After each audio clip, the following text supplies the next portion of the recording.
Баршаңызға сәлем. Мың бір кеңес арнасында қауын дәнінің адам денсаулығына пайдасы туралы ақпаратпен бөлісетін боламын. Каналыма тіркеліп, жүрекшені басып, пікір қалдыруды ұмытпаңыз.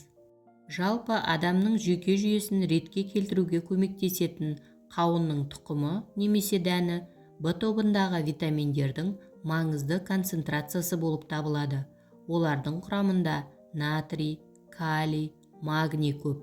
Жалпы қауын тұқымында аскорбин қышқылы, А дәрумені, мырыш, тағамдық талшықтар және диеталық талшықтар бар. Тұқым терінің күйін жақсартады, ас қорытуды қалпына келтіреді, ішектерді тазартуға көмектеседі, иммундық жүйені нығайтады және дененің қорғанысын қолдайды. Кептірілген тұқымдардың калория мөлшері 100 грамм өнімге 555 килокалорияны құрайды. Қауын тұқымының құрамы мен пайдалы қасиеттеріне тоқталатын болсақ, оның құрамында А, В9 дәрумені, С дәрумені бар. Соның арқасында олар иммунитетті арттыру құралы ретінде пайдаланылады. Қауын тұқымындағы минералдардың ішінде терінің күйін жақсарту үшін қажет мырыш басым. Қауын тұқымдары ерлер үшін өте пайдалы. Олар простата ауруларына қарсы профилактика болып табылады. Қауын тұқымы асқазанды тамаша тазартып, іш қатуды болдырмайды.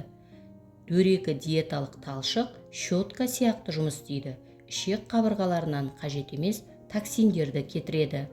Қауын тұқымының 100 грамм өнімінде орта есеппен 96 мг калий, 26 мг натрий, 10 мг магний, 8 мг кальций, 1 мг темір, 0,24 мг мыс, 0,1 мг мырыш бар.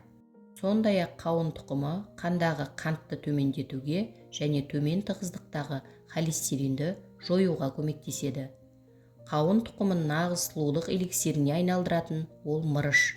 Ол терінің сұлулығын, тырнақтардың беріктігін, шаштың жылтырлығы мен әсемдігін қалпына келтіруге көмектеседі. Дерматит пен безеуді емдеуге ықпал етеді. Зәр қышқылының шығарылуына ықпал ете отырып, қауын тұқымы бүйректе және несеп жүйесінде тастардың пайда болуына жол бермейді. Қауын тұқымында ұрықтың қалыпты дамуы үшін жүктілік кезінде қажет фолий қышқылы бар. Қақырық түсіретін қасиетіне байланысты қауын тұқымын пайдалану бронхит пен тыныс алу жүйесінің басқа да ауруларын жеңілдетуге өз септігін тигізеді. Ескеретін маңызды жайт, асқазанның және 12 ішектің ойық жарасына және асқазан сөлінің көп бөлінумен байланысты басқа да ауруларға қауын тұқымын қабылдауға қатаң тыйым салынады. Көк бауырмен проблемалар болса, оларды аш қарынға қабылдау қажет емес. Жүктілік кезінде тұқымдар ұрықтың дамуы үшін баға жетпес, бірақ іш қатуды және асқазандағы ауырлықты болдырмау үшін оларды пайдалануды тәулігіне 100 граммға дейін шектеу ұсынылады. Қандай да бір емді бастамас бұрын дәрігер кеңесіне жүгінуді ұмытпаңыз. Бүгінгі пайдалы ақпаратым кәдеңізге жарасын.